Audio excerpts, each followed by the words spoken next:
James Franklin and the Virginia Tech Hokies will be relevant in year one.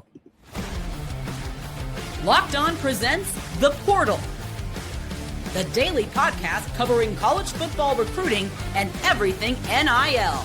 Part of the Locked On Podcast Network. Your team every day. I think that the perception is by year three at the latest, they should be one of the top four rosters in the league. SMU, Clemson, Miami. The other albatross here is Louisville.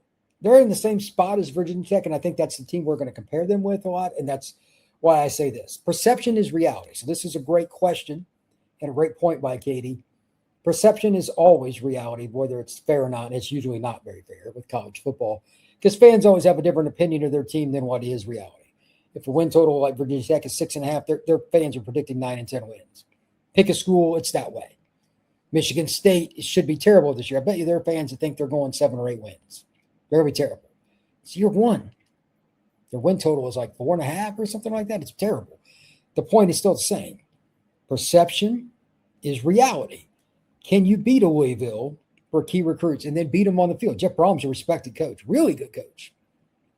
What about Tony Elliott, former Clemson assistant and offensive coordinator? That's a guy that's pretty important. It's your rival. He's got Clemson ties. They're a program that's not considered to be high watermark in terms of talent. You've got way easier admission standards than Virginia, just truth. That's another one. To me, Louisville and Virginia are the two you need to look at. And if you want to throw Georgia Tech in, that's fine. They're another team that's around 6.5 win total right now.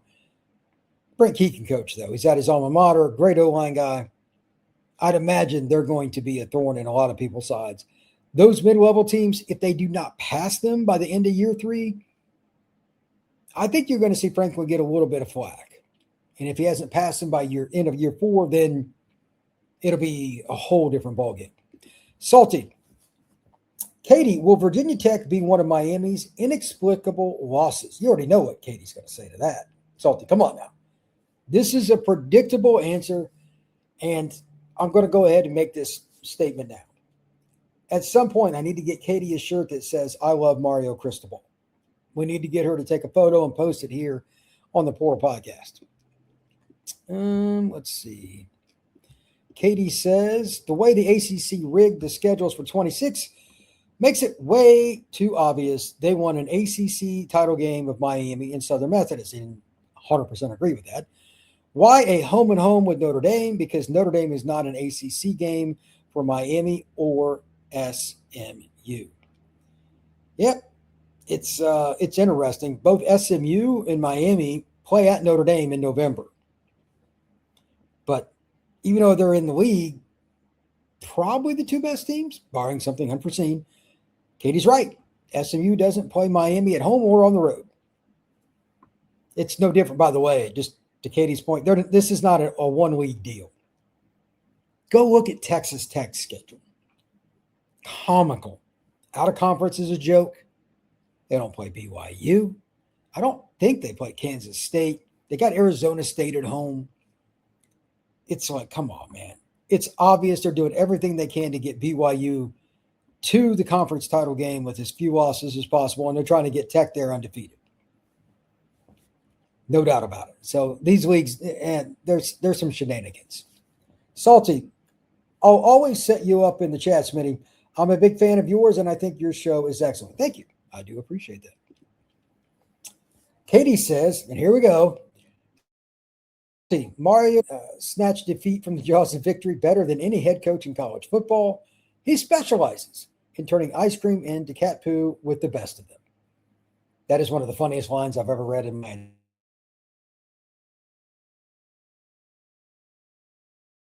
entire life. What we got here? Salty. Katie, Virginia Tech is my sneaky choice to beat Miami at their place. Mario is going to be Mario. By the way, correct me if I'm wrong, that game's a Friday night game. That doesn't help. It does not help. Salty says, Smitty, you're right about the staff. Coach Beamer had his DC for the entire coaching career there, and that guy turned down a bunch of head coach offers. It matters, man. Think about when Dabo was at Clemson. Venables could have went a few different places, but he wanted a job that had cachet. That's cool. I get it. So he waited. He got Oklahoma. That's got plenty of cachet. Oklahoma's got national titles, Heisman winners, and a lot of wins. Okay. Well, it helped Clemson for about 5 years that he could have been somewhere else.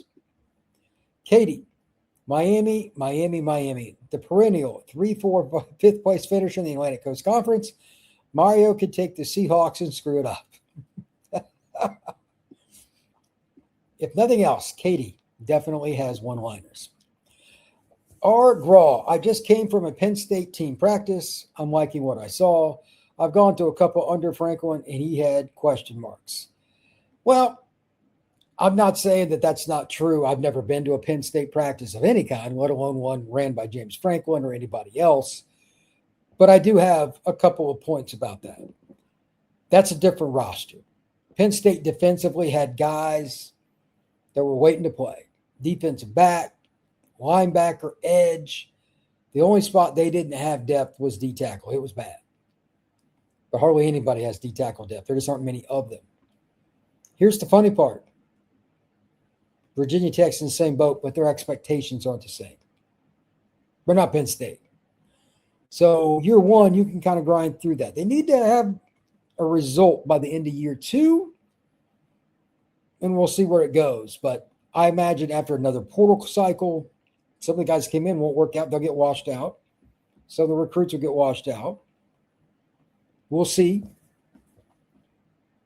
But Virginia Tech should, and this is a very important word, should be in a circumstance where they're going to win some games. Again, the system ought to be pretty simple. It's plug and play. The head coach and defensive coordinator know each other. They've worked together before when they're in Happy Valley. I think that they will be competitive across the board, and they will be, at the very least, if they win 6 games, they're going to be a thorn in the side of everybody they play. It kind of comes down to the quarterback play, and I don't have a ton of faith in Ethan Grunkemeyer. I haven't seen enough of him. Hasn't played a ton. He wasn't great when he did. He was okay. But they need to find a way to get into the end zone, whether it's running the ball, short passing game, whatever. That's what spring ball's for. I'm a little anxious there. Defense, I think Penn State had a good defense, and you'll see similar results in a couple of years at Virginia Tech. They got some of those Penn State D linemen and stuff. They won't be quite to that level, but with Brent Pry calling the D, they'll be substantial. They'll be better than they were last year. They can't be much. Like, they were not clutch. Oof, that was a bad team. To that end, now I just want to open it up in this regard. If you're in the chat, this is going to be the ACC questions. I'm going to run through the win totals, again, just on the schedule for Virginia Tech. Just want to put it in perspective. Fire away anything you want. I don't care if it's Pittsburgh, if it's Louisville, Wake Forest, North Carolina, NC State, whatever it is you want to do, Cal, JKS. Just want to talk a little bit about what Virginia Tech is going into. This is the perception meets reality. I'm just going to go one by one. Again, I talked a little bit about Louisville. That's an important one. They're going to be measured a little bit against Georgia Tech. Then, of course, Virginia, that's your rival in-state, who has way higher admission standards. What is the perception for James Franklin in year 3? Like, does he have to win 10 games in year 3 to keep everybody satisfied? Perhaps if the big boosters are going to write those kinds of checks, I could see that, and I get it. That's fair. What is the pecking order there? I mentioned again, Louisville, Georgia Tech, in Virginia. Is there somebody else? I mean, if Cal, like they've got a head coach that's an elite recruiter now, and they got JKS for this year, next year, he'll probably turn pro after his junior year. But if Cal passes you or has a better year than you, because my perception of Cal is not very good, especially in the East and where I live down south. I'm being very nice. If Virginia Tech struggles with Cal, Stanford, God forbid Boston College, they're terrible, then there are some differences that need to be brought up. And that could impact recruiting and the transfer portal too. Are you headed in the right direction? That's what parents and recruits and the trainers and head coaches at the high school level of recruits are going to ask. And rightfully so. Does Virginia Tech have that cachet? I'm not sure they really do, but we'll see. Salty says, if Franklin wins 9+ games in year 3, he will be supported by the boosters. I would think so. The only question, I hate doing this, but I got to do it. And this is right up Katie's alley, but in the first 3 years, this is off the top of my head, so I didn't prepare this, but how many big games does Virginia Tech win? And when I say big games, I mean against either A, top 20 competition, or B, road games. Even against a mid-level team like a Georgia Tech next year or whatever, winning road games is really hard.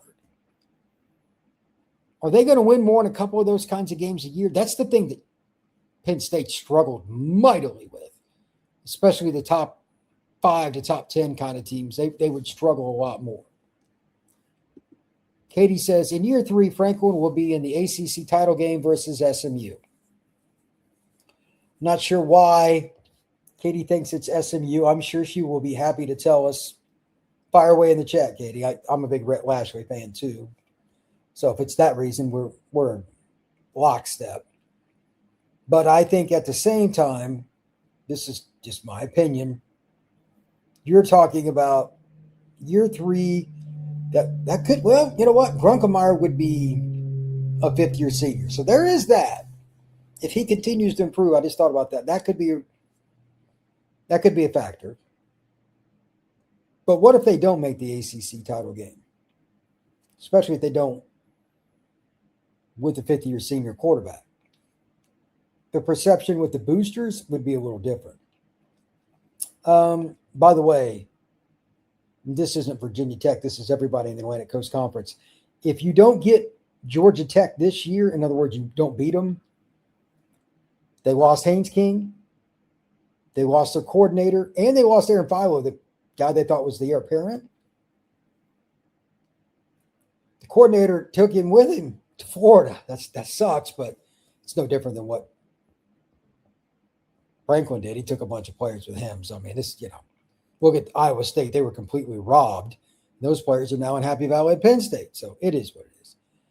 I think that Virginia Tech, again, Louisville, Virginia, and Georgia Tech, they're going to be kind of measured against those schools. You could throw in SMU. They're better than what I think Virginia Tech is right now by quite a substantial margin. But in 2 years, will they be ahead of SMU then? Maybe, maybe not. It's not a lock by any means. Salty. Franklin is very similar to Brian Kelly. Oh, God. He won't lose the games he should win by year 3.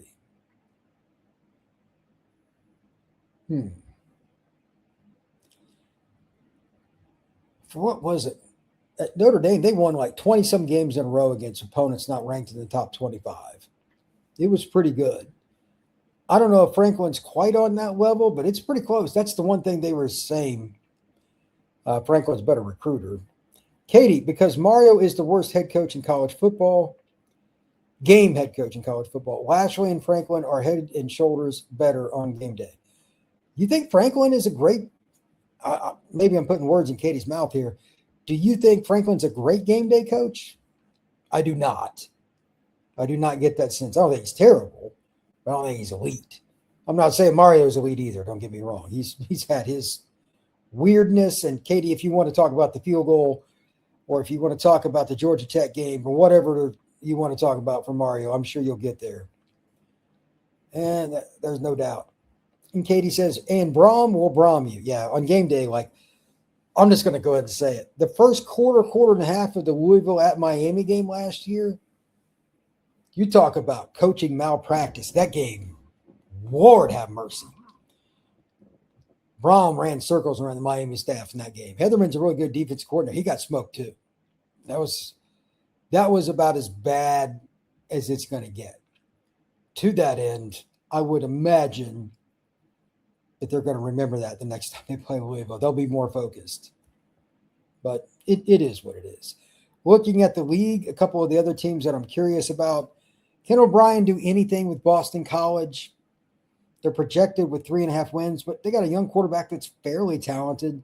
I just don't think they got anything in the trenches. They can't block nobody. They can't get no sacks. That's a problem. Then when you move a little bit to the west, Pittsburgh, they lost their best linebacker. He transferred to Texas. That hurts.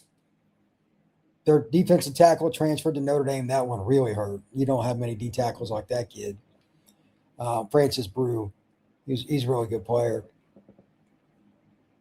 I don't think there are many other teams, though, that are going to challenge outside of the ones I've talked about a little bit. And then Pittsburgh, the league is just down.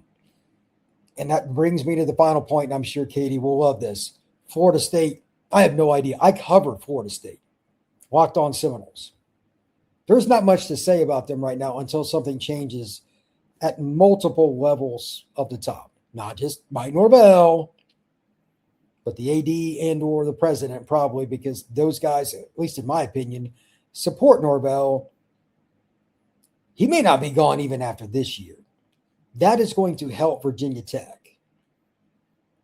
If Norvell is brought back for 27, and Lord help me, I might start a GoFundMe for my own psychiatrist reasons if that's the case. Florida State could be down for the count for a while. I don't think anybody's ever out of it long term because you just need to hire the right coach. But at some point, you would think Florida State would find a way, but they've won 7 games in 2 years, 7, and have not won a road game.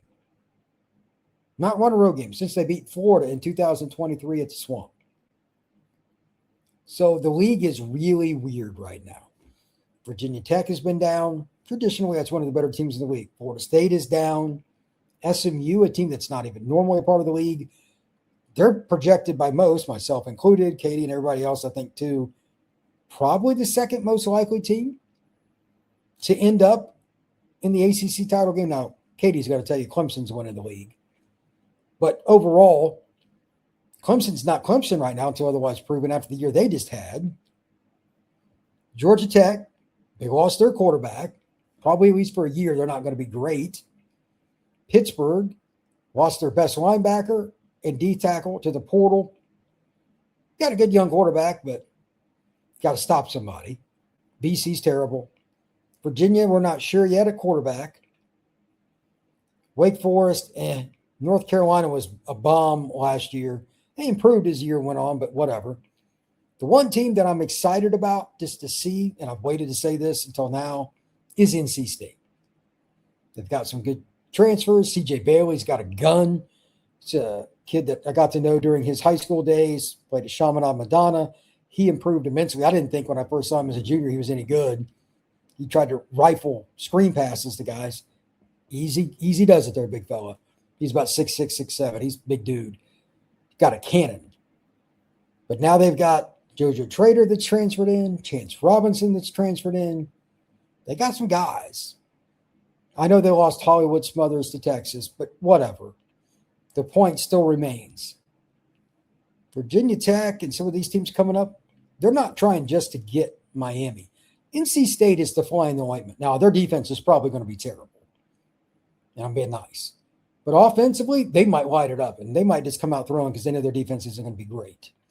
They're going to be a fun team this year next. I'm really curious to see NC State. I really, really am. All right, Salty, got to say, I just love Katie's crystal ball takes. They never fail to make my day. Katie, give Braum Miami's talent and watch out. Yeah, he would be absolutely tremendous.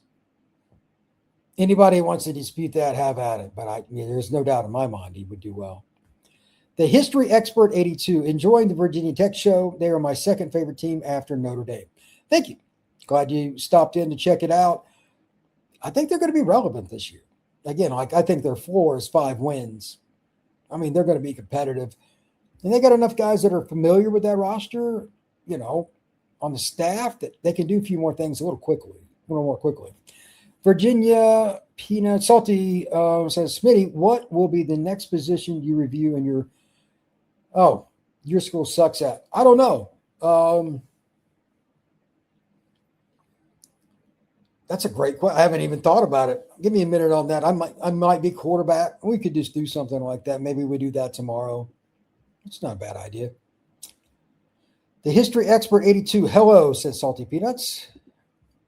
Katie says Renegade and Chief Osceola is a great entrance. Yes, it is. It's one of the best in college football history. Katie, I'm betting more that Mario won't as much as Clemson will. I'm betting against Mario. Katie, we know that you're betting against Mario. You should start a company that's called I'm Betting Against Mario. I think we should all fund it because you would be all in on that. Salty says to Katie, you should see the entrance the masked rider makes leading Texas Tech onto the field on a black stallion. The stallion once ran over a referee that didn't get out of the way. I did not know that. That's dangerous.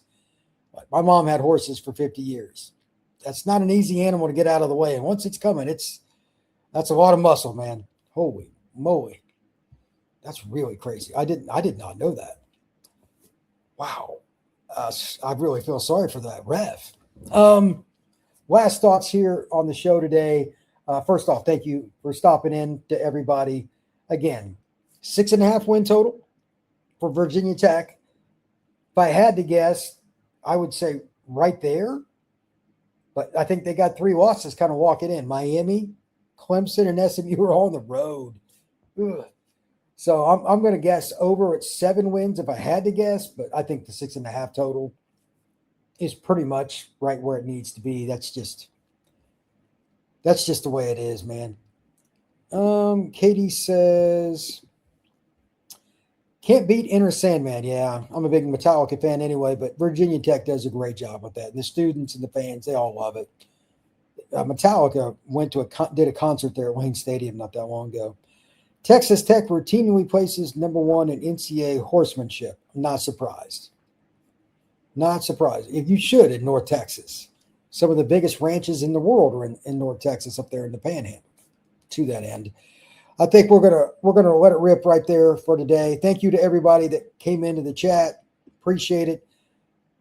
At Salty's behest, I think tomorrow we'll do Your School Sucks a little bit, but it's going to be about quarterback first. There's going to be, shall we say, some teams that I need to question. Like Georgia's a weird one. They get kids to commit, but they don't sign them. I don't know how I'm supposed to rank them. We're going to talk about quarterback recruiting and fit tomorrow. Did you get the right guy is probably the easiest way to say, but did you get the right guy that will also stick around, not just fit your system, but will they wait their turn? From talking to people, that's the new thing. And I don't know how you grade that. Nobody wants to wait till their 3rd year to play. So I'll have a few comments on that tomorrow that might make a few people be mad. Maybe some feathers get ruffled, but that's all right. I'm not here to make everybody happy. I'm here to tell it like it is. So with that, thank you very much for checking out the Portal Podcast. It's always a pleasure to talk about these different teams. Virginia Tech, we did kind of a light overview.